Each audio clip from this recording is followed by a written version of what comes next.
اور مسجد نبوی صلی اللہ علیہ وسلم کے درمیان میں۔ اب چونکہ صحابہ کرام کی بستی مکانات مسجد نبوی کے قریب میں تھے اور وہاں قریب میں کوئی ایسا کنواں نہیں تھا، تو اللہ کے نبی صلی اللہ علیہ وسلم نے حضرت روما رضی اللہ تعالیٰ عنہ کو بلایا جب آپ کو پتہ چلا کہ ان کے پاس ایک کنواں ہے اور یہ جو ہے اس کنویں کا پانی بیچتے ہیں، کیونکہ وہ ان کا کاروبار تھا، وہ بیچتے تھے پانی کو، اور وہ پہلے سے بیچتے آ رہے تھے، چونکہ مسلمان تو وہ بعد میں ہوئے اللہ کے نبی صلی اللہ علیہ وسلم کی ہجرت کے بعد، لیکن وہ تو ان کا دھندا تھا، ان کا بزنس تھا، ان کا کاروبار تھا، ان کا ذریعہ معاش تھا کہ وہ لوگوں سے نصف صاع کھجور لیتے اور اس کے بدلے میں جو ہے ان کو ایک مشک بھر کر پانی دیتے۔ اب مشک بھی جو ہے وہ کافی لمبی چوڑی ہوتی ہے، اس کے اندر بھی کم سے کم جو ہے اچھا خاصا پانی آتا ہے۔ اب نصف صاع جو لیتے تھے، چونکہ ان کے پاس کوئی دوسرا ذریعہ ہی نہیں تھا، تو انہوں نے اپنے کنویں کو اپنے کمائی کا ذریعہ بنایا۔ اب اللہ کے نبی صلی اللہ علیہ وسلم کے پاس پانی کے دقت، پانی کے تکلیف کا جب یہ مسئلہ پہنچا تو اللہ کے نبی صلی اللہ علیہ وسلم نے حضرت روما رضی اللہ تعالیٰ عنہ سے کہا کہ دیکھو، آپ کا جو پانی کا کنواں ہے، اس کنویں سے بہت سارے جو ایسے غریب ہیں، چونکہ صحابہ کرام جو مہاجرین مکہ تھے وہ ہجرت کر کے جب مدینہ پہنچے تو ان کے پاس ذریعہ معاش کوئی ایسا تھا نہیں کہ وہ نصف صاع صرف پینے کے پانی کے لیے دے سکے، تو اللہ کے نبی صلی اللہ علیہ وسلم نے ان کو ترغیب دی اور یہ کہا کہ دیکھو، تمہارا کنواں اگر تم اللہ کے لیے وقف کر دیتے ہو تو میں تم کو اس چیز کی ضمانت دیتا ہوں، گارنٹی دیتا ہوں کہ جنت میں اللہ تبارک و تعالی اس کے بدلے میں تم کو ایک کنواں دے گا۔ اب دیکھو، یہ بشارت اتنی بڑی تھی، اتنی بڑی، یہی بشارت ہے وہ جس کو سن کر حضرت طلحہ رضی اللہ تعالیٰ عنہ نے اپنا باغ وقف کر دیا کہ بھائی جنت میں مجھے اس کے بدلے میں باغ ملے گا۔ لیکن حضرت روما رضی اللہ تعالیٰ عنہ، میں نے دونوں واقعات اس لیے سنایا، میں آپ کو دونوں کے بیچ کا فرق سمجھانے والا ہوں، لیکن حضرت روما رضی اللہ تعالیٰ عنہ انہوں نے انکار کیا،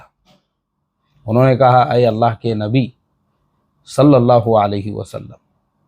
آپ کا حکم سر آنکھوں پر، بے شک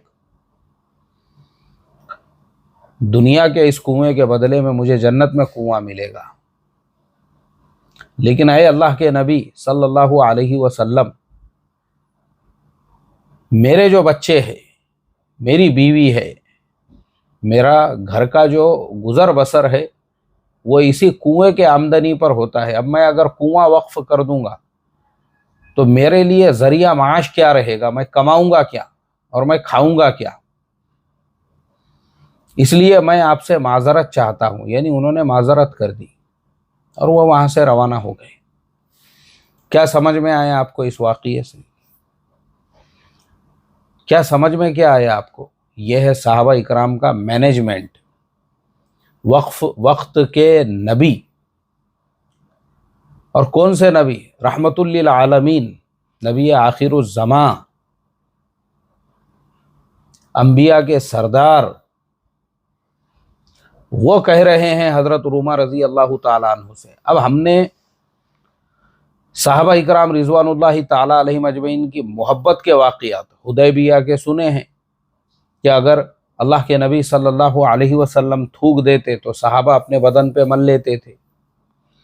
کسی بال کو زمین پہ گرنے نہیں دیتے تھے۔ یہ والہانہ محبت تھی، آپ کے لیے جان بھی دے سکتے تھے، لیکن یہ واقعہ آپ کو یہ سکھاتا ہے کہ ایک طرف جنت میں کنویں کی بشارت ہے، آپ کنواں وقف کر سکتے ہیں، لیکن پھر اس کے بعد کی زندگی کا کیا؟ جو کمائی کا ذریعہ ہے وہ کیا؟ کھانا کہاں سے کھائیں گے؟ جذبات میں آ کے اگر میں کنواں وقف کر دوں گا تو پھر میرے بچوں کے کھانے پینے کا کیسا ہوگا؟ دیکھو، اسے کہتے ہیں مینجمنٹ۔ واقع میں یار، میں اپنی ہزاروں جانوں کو قربان کر دوں صحابہ اکرام رضوان اللہ تعالی علیہم اجمعین پر، واقع میں کیا کیا ان کی سیرت اور زندگی آپ دیکھو، انہوں نے انکار کیا، اسے کہتے ہیں مینجمنٹ۔ اور حضرت طلحہ رضی اللہ تعالیٰ عنہ جنہوں نے وقف کیا، فرق کیا ہے دونوں میں؟ فرق یہ ہے کہ حضرت طلحہ رضی اللہ تعالیٰ عنہ پہلے سے ہی بہت مالدار تھے، بہت سارے باغات تھے ان کے پاس میں، اور بھی دوسرے ان کے کاروبار تھے، ان کے پاس بہت سی اونٹنیاں تھی، بہت سارے جانور تھے، بکریاں تھی۔ تو وہ ایک باغ جس کا پانی اللہ کے نبی صلی اللہ علیہ وسلم کو پسند آیا، آپ نے وہ اللہ کے نبی صلی اللہ علیہ وسلم کے لیے وقف کر دیا کہ بھائی میرے پاس اور دوسرے بھی ذرائع ہیں ذریعہ معاش کے طور پر۔ لیکن حضرت رومہ رضی اللہ تعالیٰ عنہ کے پاس صرف اور صرف وہی ایک کنواں تھا، اس کے علاوہ ان کے پاس کچھ بھی نہیں تھا۔ جوش میں نہیں آئے وہ۔ دیکھو آپ، بہت دھیان دینے والی بات، میں آپ کو یہ اس لیے بول رہا ہوں، میں ایک جھوپڑ پٹی ایریے میں امامت کیا کرتا تھا، وہاں بیچارہ ایک غریب آدمی بازار میں جو ہے گاڑا لگاتا تھا چپل جوتے کا۔ اب اس کے علاوہ اس کے پاس میں کوئی ذریعہ معاش نہیں تھا، اور اس کا کاروبار اتنا اچھا چلتا تھا صبح سے لے کے شام تک، اور ماشاءاللہ وہ 5 وقت کی نماز کی پابندی کرتا تھا، اور وہ جو ہے دینی محنتوں میں بھی لگا ہوا تھا، اپنے طور پہ جتنا موقع ملتا کر لیتا۔ لیکن کچھ لوگوں نے اس کو جذبات میں لے کے آئے، جوش میں لے کر آئے، اس کو بولے کہ نہیں چل تجھے نکلنا ہی پڑے گا، بولے اگر تو نہیں نکلا نا تو پھر ایسا ہو جائے گا، ویسا ہو جائے گا، یوں ہو جائے گا تیوں، مطلب اس کا چلتا پھرتا کام کاج۔ آلریڈی ایک آدمی 5 وقت کی نماز پڑھ رہا ہے، آلریڈی بیچارہ جو ہے اپنے سے جتنا ہوتا اتنا دینی کام بھی کر رہا ہے، مگر اب اس کی دکان بند کرا کے، یعنی اس کے پاس دوسرا کوئی آدمی بھی نہیں تھا دکان سنبھالنے والا، اس نے وہ دکان کو چاروں طرف سے بند کیا، اور بند کرنے کے بعد میں جو ہے وہ نکل گیا۔ اب اس کے جانے کے صرف 8 دن کے بعد میں کسی دوسرے نے وہاں پہ قبضہ کر لیا اور اپنی دکان لگا لی، اپنی دکان شروع کر دیا۔ اب اس کو وہاں پہ اطلاع ملی کہ بھائی تمہاری دکان کی جگہ پہ کوئی اور دکان شروع ہو چکی ہے، وہاں پہ الگ ٹینشن میں، اس کو آنے بھی نہیں دیا جا رہا ہے، اس کو پھر وہاں پہ وہی ایسے فضائل سنائے جا رہے ہیں اس بیچارے کو، اور وہ فضائل سن کے جو ہے اب اس کو وہیں ٹھنڈا کر کے اس کا جب پورا وقت مکمل ہوا اور واپس جب وہ آیا، آنے کے بعد میں جب اس نے دیکھا کہ اس کی جگہ پہ جو ہے اور 2 لوگوں نے جو ہے نئی دکانیں شروع کر دی ہوئی ہے، ادھر سے بھی ایک دکان، ادھر سے بھی ایک دکان، اس کی دکان بند۔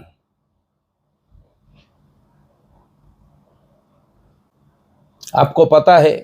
وہ انسان پہلے 5 وقت کی نماز پڑھتا تھا، کم سے کم اپنے سے جتنا ہوتا اتنی دین کی محنت کرتا تھا، سیدھا دیشی دارو کے اڈے پہ گیا، وہ اب فل پی کے آیا وہاں سے، اس نے بولا جان دو اب پہلے جتنا کرتا تھا وہ بھی نہیں کرتا، بولے میں۔ اس کے بعد سے اس نے مسجد میں آنا بھی چھوڑ دیا، اس کے بعد سے وہ جتنا کرتا تھا وہ بھی چھوڑ دیا اس نے۔ کیوں؟ کیونکہ ہمارے یہاں پہ اعتدال والا اسلام نہیں ہے۔ اعتدال جس کو بولتے ہیں نا، اعتدال ضروری ہے۔ ایک آدمی،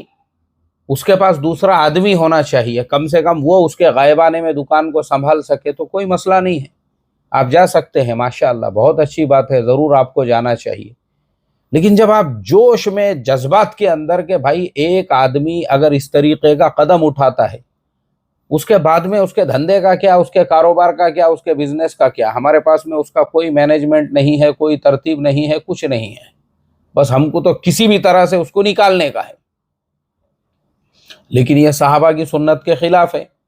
یہ واقعہ ہم کبھی بیان میں سنائیں گے نہیں صحابہ کا، کہ بھائی صحابہ جو ہے وہ مینجمنٹ کرتے تھے۔ حضرت طلحہ رضی اللہ تعالیٰ عنہ نے اگر باغ وقف کیے، ان کے پاس ویسے 50 باغ تھے، اور حضرت رومہ رضی اللہ تعالیٰ عنہ نے کنواں وقف نہیں کیے، اس لیے نہیں کیے کہ اس کے علاوہ کچھ اور تھا ہی نہیں ان کے پاس، جبکہ وقت کے نبی آخر الزماں، انبیاء کے سردار اس کو بول رہے ہیں رحمت للعالمین صلی اللہ علیہ وسلم، پھر بھی انہوں نے کہا کہ نہیں، جنت میں کنواں ملے گا ٹھیک ہے، لیکن ابھی یہ جو کنواں ہے یہ میں نہیں دے سکتا ہوں، پھر میرے بیوی بچوں کا کیا، میرے گھر کے گزر بسر کا کیا، میرے ذریعہ معاش کا کیا۔ تو حضرت عثمان غنی رضی اللہ تعالیٰ عنہ چونکہ اب یہ مالدار تھے، یہ ایسے کئی کنویں خرید سکتے تھے، دیکھو مینجمنٹ دیکھو آپ، تو حضرت عثمان غنی رضی اللہ تعالیٰ عنہ نے ان سے سودا کیے۔ پہلے تو اللہ کے نبی صلی اللہ علیہ وسلم کے پاس میں گئے اور کہا میں نے سنا ہے کہ آپ نے روما کو ایسی پیشکش کی تھی،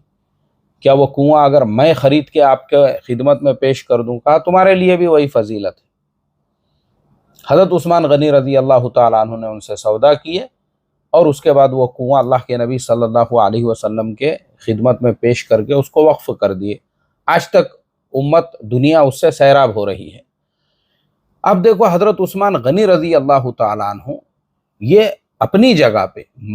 مکۃ المکرمہ کے بڑے رئیس لوگوں میں شمار ہوتے تھے، اور ہجرت کر کے جب مدینہ المنورہ بھی پہنچے تب بھی یہ بڑے لوگوں میں ہی تھے۔ تب بھی یہ جو ہے جب بھی کوئی ایسا تقاضا آتا تو اپنے مال کو اللہ کے نبی صلی اللہ علیہ وسلم کی خدمت میں پیش کر دیتے۔ اسے کہتے ہیں مینجمنٹ، اسے کہتے ہیں اعتدال۔ اعتدال، زندگی میں اعتدال رکھو، اپنے وقت کے اعتبار سے بھی اعتدال رکھو، اپنے قربانیوں کے اعتبار سے بھی اعتدال رکھو، ورنہ جو میں نے ابھی ساتھی کا واقعہ سنایا میرے اپنے مصلی کا، میں آپ کو، وہ تو بیچارہ ایک عام ساتھی تھا جس کو اتنی دین کی معلومات نہیں تھی، لیکن میں آپ کو ایسے بھی لوگوں کے واقعات سنا سکتا ہوں جو خود لوگوں کو جو ہے نا یہ فضائل سنانے والے اور بڑی بڑی قربانیاں دینے والے، ان کے اوپر قرضوں کے بوجھ ہو گئے، پہاڑ ہو گئے، معاملات صحیح نہیں رہے، لین دین کے، کاروبار کے، ادھاری کے، پھر کیا ہو گیا؟ اس سے دین بدنام ہوا، اس سے لوگ بدظن ہو گئے۔ لوگوں نے کہا کہ بھائی دیندار لوگوں کا یہی مسئلہ ہے یار، ان کے ساتھ پیسوں کے معاملات نہیں کرنا، ٹائم پہ یہ پیسے دیتے نہیں ہیں۔ اس کی مثال ہے میرے پاس، میرا ایک آئی ٹی انجینئر دوست ہے، وہ اس کو اتنی الرجی ہو چکی ہے دیندار لوگوں کی، مطلب مجھے بھی دیکھا انہیں تو پہلے میرے سے جیسے تعلقات تھے، میں دیکھا ویسے تعلقات نہیں، سلام کرے تو ایک دم اس کا رکھٹ پنا، ملاقات کو گئے، میں بولا بھائی کیوں ایسا کر رہا تو، کیوں ایسا کر رہا ہے تو؟ بولے یار کیا بولوں میں، تمہارے جیسے لوگ داڑھی ٹوپی جبے والے، فلانے صاحب نے مجھے بولے فلانے پلاٹنگ کے دھندے میں اس میں پیسہ لگاؤ، لگانے کے بعد سے ابھی تک ان کا کچھ پتہ ہی نہیں ہے، بولے کھراٹ، معاملات بالکل صحیح نہیں، پیسے کے، لین دین کے۔ یہ ہوگا، آپ ایسا کرو گے، اگر آپ کے زندگی میں اعتدال نہیں رہیں گا نا، لوگ گالیاں دیں گے آپ کو، پھر برا بھلا بولیں گے پیٹھ پیچھے، بھلے آپ کے نام کے ساتھ دینداری کے بڑے بڑے القاب لگے ہوئے ہو، اس لیے معاملات جو ہے نا وہ کلیئر نہیں رہیں گے آپ کے۔ آپ نے کسی سے پیسے ادھار لیے، آپ دے نہیں رہے ہو اس کو، اور پھر ایسے تنگی کے حالات پیش آئیں گے، آپ کو قرض مانگنا پڑے گا لوگوں سے، ادھار لینا پڑیں گے آپ کو پیسے۔ کیوں؟ کیونکہ آپ نے جو ہے اعتدال کے ساتھ اپنی گاڑی کو نہیں چلائی، کمائی کے معاملے میں کمائی کو بھی لے کے چلو، دین کو بھی۔ اب میں نے اتنی ساری باتیں بولا، بہت سارے لوگوں کو یہ لگے گا ارے یار یہ تو مخالفت والی بات کر رہے، یہ غلط فہمی ہے آپ کی۔ اب میں یہاں پہ ہوں، پچھلی مرتبہ میں آیا تھا، میں بھی یہاں پہ اللہ کے کرم سے میں بھی 10 دن کے لیے نکلا تھا، اور میں نے بول کے رکھا ہوا ہوں امام صاحب کو، ابھی پرسوں بھی شب برات کے ٹائم پہ پہلے دن 1 بکرا اور دوسرے دن لوگوں نے روزہ رکھے تو 2 بکرے میری طرف سے تھے، اور ابھی بھی بولا ہوا ہے ان کو، جو بھی دین کی محنت کرنے والے آؤ، کہیں سے بھی آؤ، کدھر سے بھی آؤ، ان کے کھانے کا انتظام اگر کسی نے کیا ٹھیک، نہیں تو وہ میری طرف سے۔ ہم نے اعتدال کے ساتھ، میں اعتدال والا آدمی ہوں، جوش جذبات والا نہیں، جتنا ہوتا اتنا ہم ضرور کرتے ہیں۔ اعتدال کے ساتھ کرو تو تم آخری سانس تک تم لگے رہو گے، اور اعتدال نہیں رہے گا۔ میں نے لوگوں کو اہل حدیث بنتے ہوئے دیکھا ہوں، میں نے لوگوں کو شکیلی بنتے ہوئے دیکھا ہوں، میں نے لوگوں کو ابھی کیا کیا بولوں میں، اللہ حفاظت فرمائے۔ اس لیے اعتدال رکھو، کمائی پہ دھیان دو، اور یہ واقعے سے عبرت حاصل کرو حضرت روما رضی اللہ تعالیٰ عنہ کے۔ ٹھیک ہے، چلو، السلام علیکم ورحمۃ اللہ وبرکاتہ۔